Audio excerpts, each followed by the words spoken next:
What's up? What's up? What's up? It's your boy, Uncle Fred, back in the house. One more again.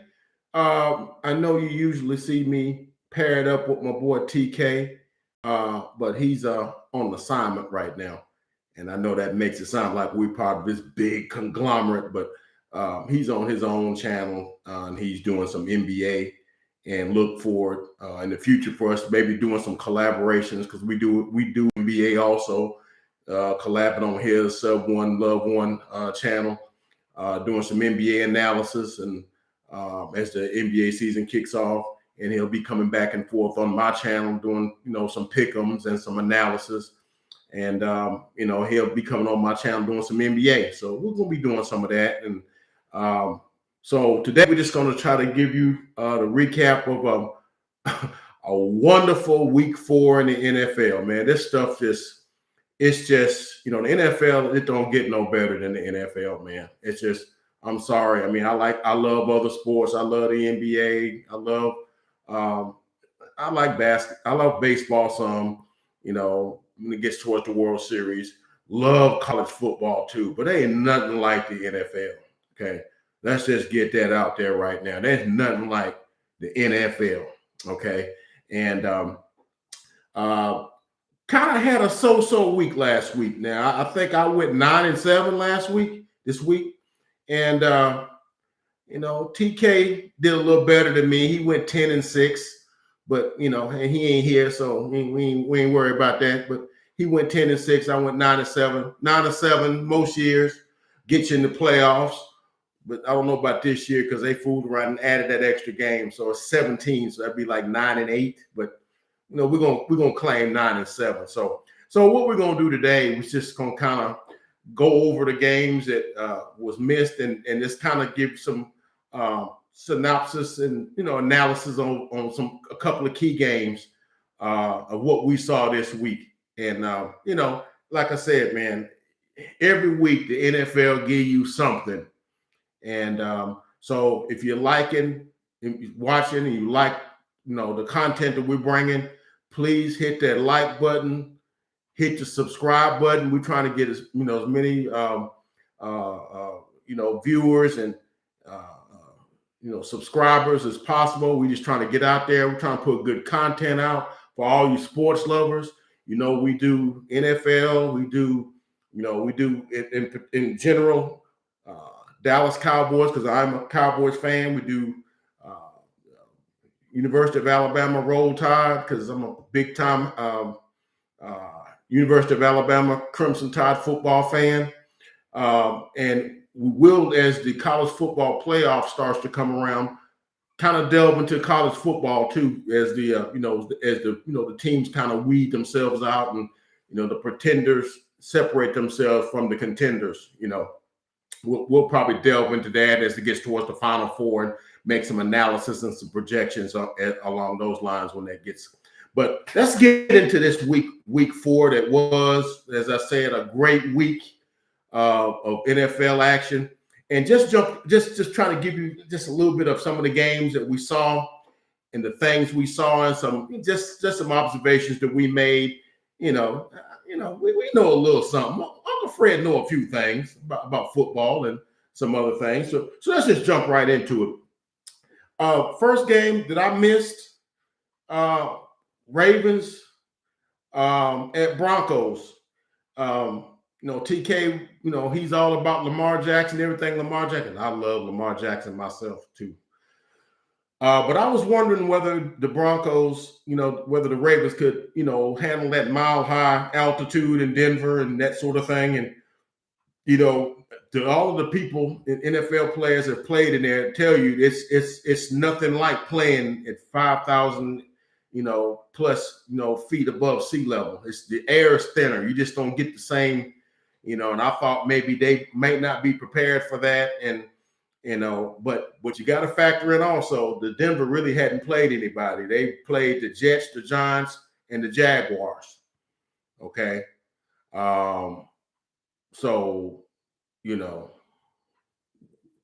how good really, were they supposed to have been, so I'm not saying they 3-0 was fraudulent, but I kind of thought they were pretty good. Teddy Bridgewater and all those weapons, Noah Fant, Tim Patrick, Cortland Sutton, and all those guys. I thought they would do something, but in the end, Lamar Jackson throwing the ball around the yard in that game, 22 or 37, 316 yards and a touchdown.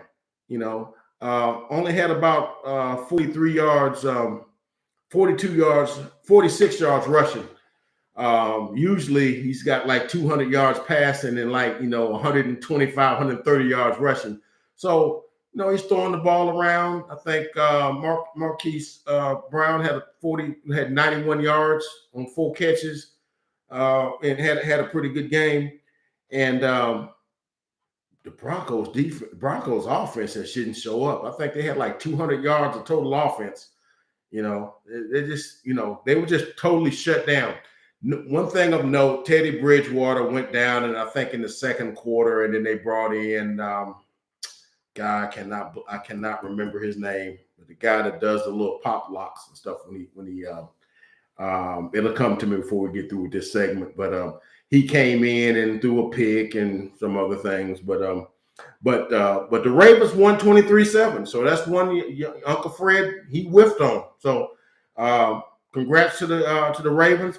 One thing of note though, late in the game, and maybe this is just my growing up in the 70s mentality or whatever. Late in the game, when the Broncos was trying to score late, and they turned it over on downs. There's like 3 seconds left in the game, and the Ravens didn't take a knee, but they decided to run a Lamar Jackson off, a sweep off the left end because they were trying to keep a record alive. I think they had 42 consecutive games of having 100 yards rushing.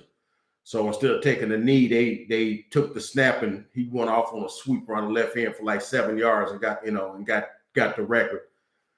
And didn't know quite how I felt about that. That's I'm old school. I believe in old school values. The game's over. You kneel on the ball and it's over with. And because sometimes some things come back to haunt you later in the season. I always go by the adage, what go around comes on back around. That's just kind of the way I was raised. And if you don't want nothing to happen to you, don't do nothing to nobody. So it's, and then, but the other school of thought is if you want them to stop doing it, then stop them. But the thing is, if late in the game when you're trying to kneel on it, what if that linebacker that's been getting whooped all game wants to jump over the pile and knock your quarterback out in the mouth while he's trying to kneel? He's giving himself up. So I'm just saying, sometimes you got to think about those types of things. That's all I'm saying. They got the record. They got 43 games in a row with 100 yards rushing as a team. And I guess that was important to them for them to try to do that. But if they ever see the Broncos again, I guarantee you, because Vic Fangio said that he thought it was horse bleep for them to do that. But he said, but I expect that from them. So I don't know what he's trying to say there, but anyway, Ravens win 23-7. Moving on. I'm not going to spend a lot of time on this. And this is one that I believe everybody missed. Jets 27, Titans 24 in overtime. Zach Wilson, I was on the Zach Wilson's bandwagon from the get-go. I saw him a few games at BYU last year when he was in college. The kid got a little moxie. He can move around, has a rocket arm. He's a little dude now. I think he made like 210, 215. He's not big or nothing, but in this game, he made some throws that, late in the game that kept drives alive and, because, the Titans was throwing stuff at him and he made some nice throws, man. And, they was able to win that game. Overall, he was 21 of 34, 297, 2 touchdowns, did throw a pick. Didn't really have a running game or anything to speak of, to support him. So it was all on his arm, and they had him out on bootlegs and misdirections and moving the pocket. And from watching him at BYU, that's what he was good at, and so he was able to do that. We know from the Titans' perspective, A.J. Brown and Julio Jones didn't play, so that kind of hurt their production a little bit. I still think Tannehill still threw for 290, 297, and King Henry ran for 157. So they had well over 400 yards of offense. So, you know, I don't know what you're gonna do with that, but Titans took that one on the chin. I thought the Titans were turning the corner to being one of the actual players in the AFC. So that one is they're gonna have some hard days at practice this week for if you're the Titans, But good win for the Jets. They get off the snide. They 1-3, and hey, I told you Zach Wilson can play, man. So. We'll see, man. We'll see. Next, Giants at the Saints. Saints' first game at home with fans since before the pandemic. You would thought they'd have been keyed up for this, but and they jumped out on them, but the Giants walked them down. Giants win 27-21 in overtime. Danny Dimes, 28 of 40, 402, 2 touchdowns and an interception. Now, as a Cowboy fan, I'm looking at it through the Cowboys lens here, because that's who we play next week. Now, I figured I know what the Giants have on the table. I know, Danny Dimes is hit and miss, but, he do have a plethora of wide receivers around him. He's got Kenny Galladay, and I think Darius Slayton, but I think he may be hurt. And then they got Shepard. And then they drafted Kadarius Toney out of Florida. Didn't think they had forgotten they had John Ross that used to be at Cincinnati that runs like a 4.28 40. And then Saquon Barkley obviously is back. The reason I mentioned those two individuals because John Ross had a 51-yard touchdown catch in this game, and Saquon Barkley had a 54-yard touchdown catch in this game. So these are some of the things I'm hoping, from my Cowboy perspective. I don't have my Cowboy hat. I put it on. I'm with my Cowboy hat on. But these are the things that, they got some big play potential on them. I'm hoping my Cowboys not looking at them lightly. But Giants get that win. Saints, just like the Titans, got some soul searching to do. I don't know. Jameis had a sort of an okay game, no interceptions, threw for like 165 yards. I don't know what Sean Payton's doing, but they should be doing more than they're doing. I think they're 2-2 now, so kind of don't know what to do with that. But anyway, I missed that one too. Those are the three I missed, and then number 4. The Vikings at Browns. Uncle Fred missed that one. You know how I've been campaigning for the Vikings because I think their personnel is as good as any team in the NFL. When you look at their quarterback, their offensive line, their wide receivers, Kirk Cousins and Justin Jefferson and Adam Thielen. And on defense, they got a strong defensive line. And I'm not going to list all of those guys, but I know Davlin Tomlinson. I know he went to Alabama and Everson Griffin. And those guys, and I know Eric Kendricks and Anthony Barr, and they also have Harrison Smith and Patrick Peterson. So, I mean, they've got a squad.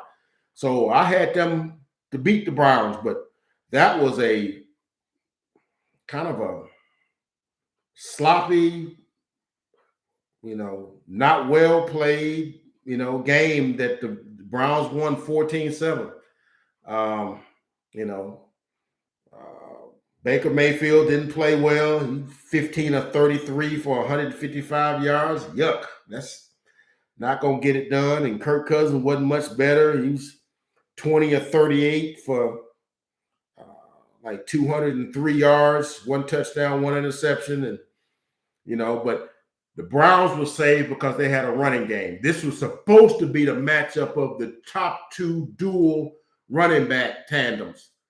I think the Cowboys are number 3. Actually, after this game, I think they may be number 2. But you're talking about Nick Chubb and Kareem Hunt for the Browns. You're talking about Darwin Cook and Alexander Madison for the Vikings. And so I'm gonna slide Zeke and Pollard up to number 2 now behind Chubb and Hunt. But anyhow, Nick Chubb's 21 carries, 100 yards, and Kareem Hunt 14 carries, 69 yards. So they were able to do what Baker wasn't able to do. Baker missed a lot of throws. You know, that's his second game back with OBJ.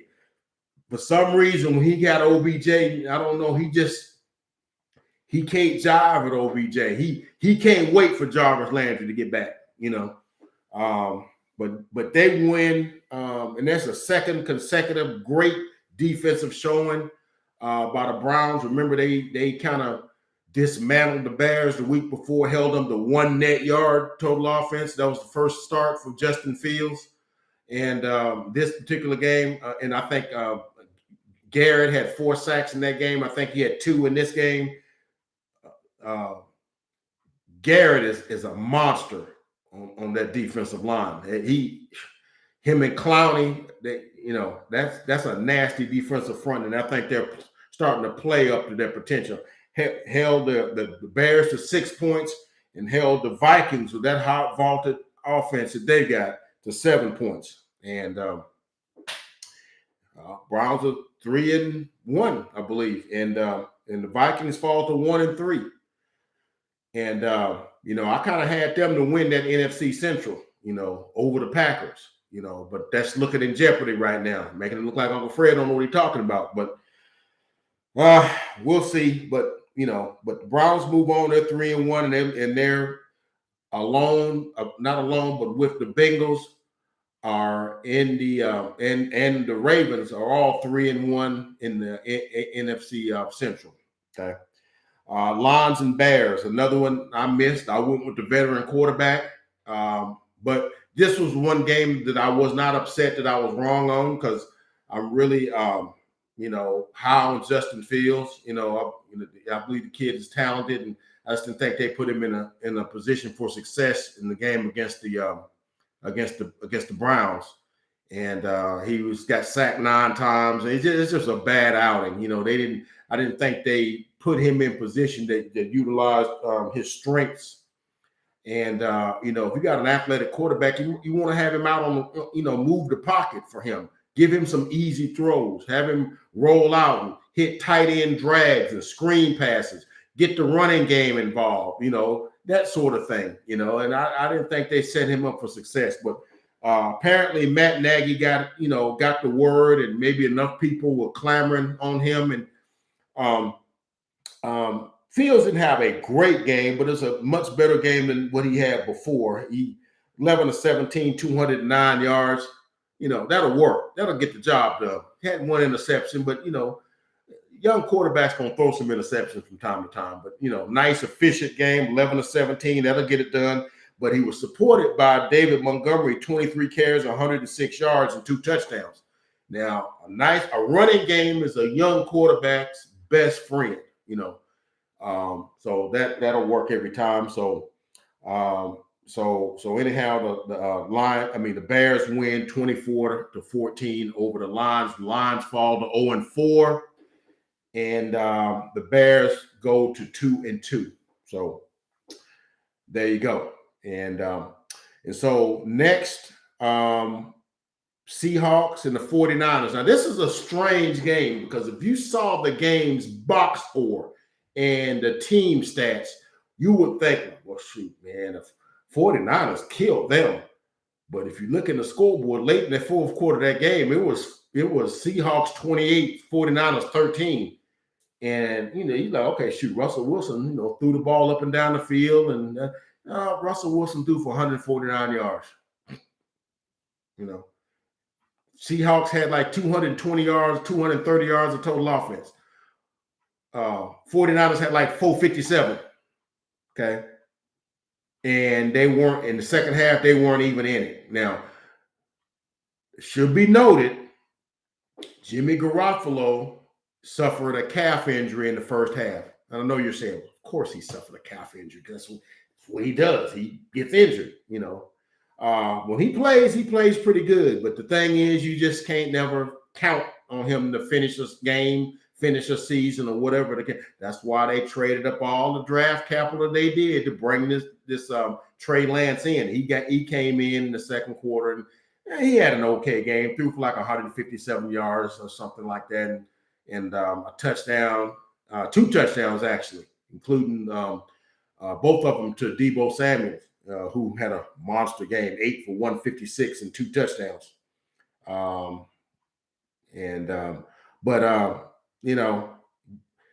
49ers had like 27 first downs to their 12. And I mean, they had a couple of turnovers. Jimmy G threw a bad interception in the first half, and there was a fumble in the second half, and there was 2, and that gave the Seahawks a short field that they got a touchdown on or whatever later. But 49ers are now 2-2, and so, but the thing is interesting about that. You got Trey Lance and everybody's clamoring, get Trey Lance in there, get Trey Lance in there. But the thing about it is people don't understand how intricate a play caller Kyle Shanahan is. Now, to me, it's sort of like getting a first-time driver and putting him behind the seat in the cockpit of a Lamborghini with all of these buttons and whistles and all these different levers and electronic gadgets and all these different things. And he just don't know what to do with first, So hopefully he can kind of, limit some of that stuff. Because, I mean, the more experienced the quarterback is, Kyle Shanahan can throw you but the thing is, Trey Lance has such an athletic ability where, the boots, the nakeds, he can run those misdirection, read option, zone read things where he can get out and then if there's nobody there, he can bust it off like 40 yards. He's that athletic. And then he could off-platform throws. With his arm, he can, throw 40-yard, cross his body from one hash to the other. He's got that kind of arm talent. So it's a lot of things once he understands the offense that you can do with him that you're not going to necessarily be able to do with Jimmy G. It's just the fact that this guy's had like 300 snaps of college football in his career before he got in the NFL. So it's a lot he's going to have to learn with this complex offense that Kyle Shanahan runs. And but once he gets up to speed, man, that offense is going to be hard to deal with because of the intricacies of Kyle Shanahan's offense and a lot of the different things, the way he can take the same formation and run like 15 different plays off the same formation and things of that nature. So it makes it real hard for defenses to diagnose that because you're running 15 different plays out the same formation, so that's but the 49ers take it on the chin. They lose that one 28-21. So 49ers go to 2-2, Seahawks are 2-2. And then finally, the last game that I missed, TK had the Cardinals, and I took the Rams because, I drunk the Kool-Aid from their dismantling of the Tampa Bay Buccaneers last week. And I wasn't taking into account, that the Cardinals were 3-0 also, but I do know that they could have very easily been 1-3 because, the Vikings could have beaten them because the guy missed a 35-yard field goal at the buzzer. The only game that they really won was when they, manhandled Tennessee in game 1. Okay. So, I wasn't exactly thinking that they were going to, do anything, and I saw what the Rams were capable of. So I took the Rams. But that game wasn't close. I know the final score was 37-20. Kyler Murray. Let me just say this. If the MVP vote was given right now, Kyler Murray would win that thing, probably going away right now. Okay. He is just so difficult to deal with. And you can't get your hands on him in the pocket. Even if you beat your guy off, you beat your guy that's lined up in front of you to pass rush him, you can't get your hands on him. He's so quick, and then if he decides he wants to take off and run, you can't. And then he's got such an arm for somebody that's as small as he is. I think he's like 5'8", maybe 5'9", maybe. And he's able to see over the lineman and be able to, and then he's got such a plethora of weapons around him.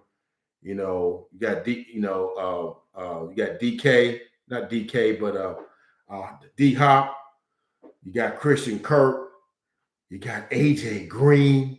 You got Rondale Moore, the rookie from Purdue. You got Max Williams, an underrated tight end. I mean, he's just got a plethora of weapons. And then, but yeah, they dominated this game. At one point in this game, it was 34-13. And late in the third quarter, and the Rams had them third and like 16, and Kyler Murray went off and ran off a 16-yard run for a first down off a broken play, and that kind of broke their backs because and then when the Rams got the ball back, they drove down to the 1, and really I thought Matt Stafford got in. I think they got hosed on that call. I think he got in the end zone, but McVay didn't challenge. So they went for it on fourth down, didn't get it. And then these are the kind of things that in boxing, this is a gut punch. The Cardinals took over from the Rams 1 yard from their own 1 yard line and drove it 94 yards and took up 8 minutes and a half, 8 minutes and 27 seconds of the fourth quarter and settled for a field goal, at the 5 yard line. So they drove from their own 1 to the Rams 5. And that's demoralizing to a defense because you just didn't score at the 1 and turn it over on downs, and they take off from the 1 and drive it and drive it and drive it and drive it and went on like a 12-play, 94-yard drive, took up 8.5 minutes. And for all practical purposes, that just took all of the air out of them. And nobody really had a monster game. It was just a well-rounded game. AJ Green led them in catching with I think 5 catches for 67 yards. D Hop 4 catches for 67 yards, and Max Williams at tight end I was telling you about 5 catches for 66 yards, and Rondale Moore had like 3 catches for like 40 yards. Just a nice, well-rounded. Nobody dominated, but there was in the first half, there was this battle that went on between Jalen Ramsey and D Hop. It was worth the price of admission. They was going at it, boy. You're talking about probably arguably the best wide receiver in the NFL right now. I would probably go with Devontae Adams. But D Hop's is right there. He right there, and you everybody know I love me some Ramsey. But they was going at it. They was going at it back and forth and got physical down on the goal line. And D Hop thought he had a touchdown pass, and Ramsey knocked it out of his hand and then kind of shoved him to the ground. Ramsey don't back up to nobody, and but that was a great battle, a big heavyweight battle between a top flight corner and a top flight wide receiver. They play again in a few weeks, so that'd be something. The Rams be looking to get some revenge, but the Cardinals win that 37-20, and the Rams never really outside of the first quarter when I think they was up 14 to 10 or 14. They never were. 13-10 or whatever, 13-7. They never challenged again. And the game just got, they kept making plays. And the Rams were never in it. So those are the 7 games I missed. Broncos, Ravens, Titans, Jets, Giants, Saints, Vikings, Browns, Lions, Bears, Seahawks, 49ers, and then the Cardinals and Rams. And so those are the games that I missed. And now another couple of games I want to talk about, and then we're gonna be gone. We're gonna sign off for the night. Chiefs and Eagles. Chiefs 42, Eagles 30. Interesting game because we see what the Chiefs are doing. The Chiefs are still the Chiefs on one side of the ball, but then we look at the stats and we're like, gee, the Eagles hung 30 on them. Now, Pat does what Pat does, 24, 30, 278, and 5 touchdown passes. I think he got 15 for the season. And he was helped by Clyde Edwards-Helaire, had 14 carries for 102 yards. And he didn't fumble this time. Okay, he's fumbled in back-to-back games. And that's instrumental on them going in that 2-game losing streak that they was on. But yeah, Pat had a good game. And then this week it wasn't Cheetah. I mean, it wasn't Kelsey. It was Cheetah. For the past couple of weeks, it's been Kelsey, not Jason Kelsey, but his brother, Travis Kelsey. But catching 11 passes, 10 passes, 8 passes, or what have you. This particular week, it was the Cheetah. It was he had 11 catches for 186 yards and 3 touchdowns. So you pick your poison. Go down the seam with Kelsey, or I can beat you on the outside with the Cheetah. Okay, one of the two. And then it's looking like Clyde Edwards-Helaire can actually run the football, but he might have to put some stickum on his hand because that boy's starting to scare me when he's running the football now. Because in a losing effort, y'all know I pulled for Jalen Hurts because he went to University of Alabama, which I'm very fond of, and he was an upstanding young man. Had his lost his starting spot and didn't cry, pout, and just vowed to get better. And then when they needed him, he was there for them. And the University of Alabama will always be thankful for what Jalen Hurts did for them while he was there at the University of Alabama. But a lot of people have been sour on him because of the game with the Cowboys last week. But he wasn't too bad. He was 32 of 48 for 387 and 2 touchdowns, no interceptions, and also led him in rushing with 47 yards rushing. Okay, the problem with the Eagles is they was moving the ball on the Chiefs. They had 3 touchdowns called back on 2 on penalties and 1 because Devontae Smith stepped out of bounds. He caught the touchdown, but they said he stepped out of bounds. So they had 3 touchdowns that were called back, and they had to settle for field goals on. Or we might be talking about a different game. So what are we saying? Are the Eagles, better than we thought they were, or is the Chiefs defense, going to be the difference of them not doing what we expect them to do, and which is, most of the prognosticators got the Chiefs going to at least the AFC Championship game, if not further. But the defense is not stopping anybody, whether it's the Ravens, whether it's the Chargers, and the Eagles went up and down the field on them and scored 30 and had 3 touchdowns called back on penalties. Okay. So I don't know. Devontae Smith has 7 catches, 122 yards, his first 100-yard game as an NFL player. Congrats to Devontae Smith, another University of Alabama player, Roll Tide. Always pull for them, even when they're playing against my team. I wish them individual success, but I don't want them beating my teams. But 7 catches, 122 yards.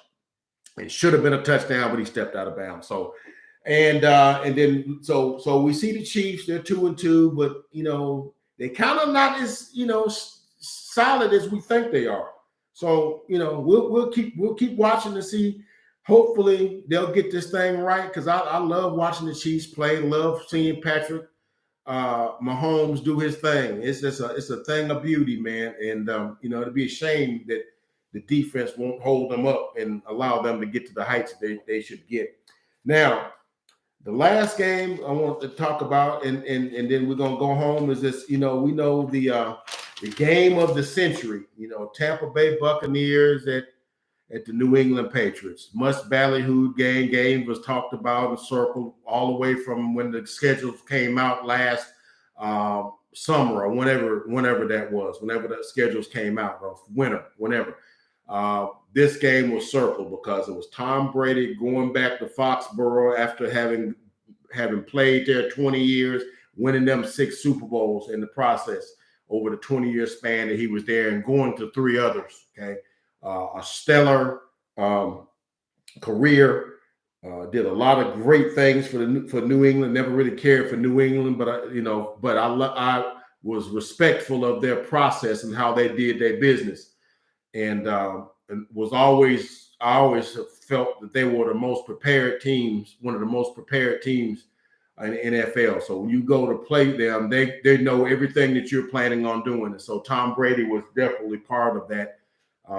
That equation that added up to 6 Super Bowl titles for that franchise. And so he goes back to Foxborough, and people were predicting the Buccaneers to wipe them out 35-3, 42-7, or whatever the case might be. But funny thing happened when you expect one thing. You expect a team to just destroy another team. And the weather and the conditions kind of didn't make it any easier. So it was a windy, wet, nasty day, and a day that wasn't made for good football to be played. And it really wasn't a good football game to watch, other than the pageantry of what the game represented, what kind of reaction would the fans give to Tom, what Brady and Belichick meet before in exchange. And he did it with McDaniels and before and after the game, but that was always a thing. But the game kind of didn't live up to any of the hype or anything. It was just a dull, dreary game. Some good hitting and stuff. Belichick had his defense ready to play. Tom Brady had probably one of his worst games. He was 22 of 43. For 289, no touchdowns, no interceptions. That's almost just around 50% completion. You ain't gonna never see that from Tom Brady. So Belichick had that thing diagnosed. And late in the game, it was 1917. The Patriots were driving, got down to about the 35-yard line. It's raining and drizzling. It's 4th down and 3, and then there was something that people was talking about for all the way today, and after the game is should they have gone for that on 4th down and got that closer, because it was 59 seconds left in the game, and then they decided to trot Nick Folk out for a 56-yard field goal in the wind and the rain. Of course, now if he hits it, then you good, but it went up and it looked good. If it had been a 50-yarder, he'd have nailed it. But them last 5 yards, it sailed to the left and bang off of the left upright, and and then that was it. And and then they kneeled the ball, and that was it. It was 1917. Had he made it, it would have been 2017 Pats, and that would have been probably one of the best games that Bill Belichick has ever coached, because he was totally outmanned. And when you look at what the two teams, the personnel that the two teams put out there on the field, even though half of the Tampa Bay Buccaneers secondary, left the game, and they're playing Richard Sherman, who wasn't even supposed to be playing. They just picked him up like Tuesday, and he's playing in the game. He was supposed to be a couple of weeks, but Sean Murphy Bunting and Dean and another guy went down. I can't name all of the guys, but they were down to like guys that was on the practice squad that was playing. So you would have thought that maybe they could have exploited that and got that 4th and 3 and could have milked the clock down and kicked the field goal with, a 30 or 40-yard field goal and won the game. But, hindsight is 2020, and far be it for me to second guess a guy that got 6 Super Bowl rings, but think I might have went for that, rather than try to go out there with a 56-yard field goal in the rain. And, it's, but it is what it is. Tom Brady walks off with the win, and, his return to Foxborough was victorious. So there you have it.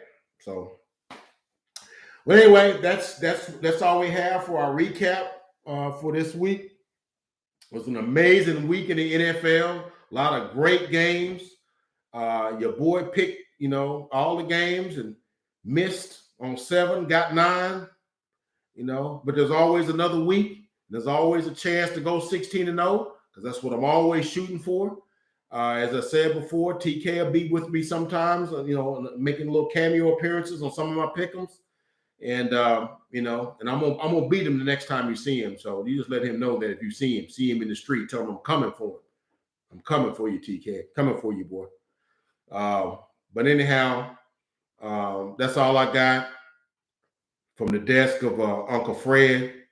So until then, everybody just keep this thing rolling. If you like the content that you're hearing, we just trying to get our name out there, get our content out there, give our perspective from Uncle Fred, frame of mind, and we're just trying to get out there. And so if you like what you hear, you like the content, hit that like button, hit that subscribe button, make some comments about what you'd like to see, things that, maybe we shouldn't be doing, things maybe I said something wrong.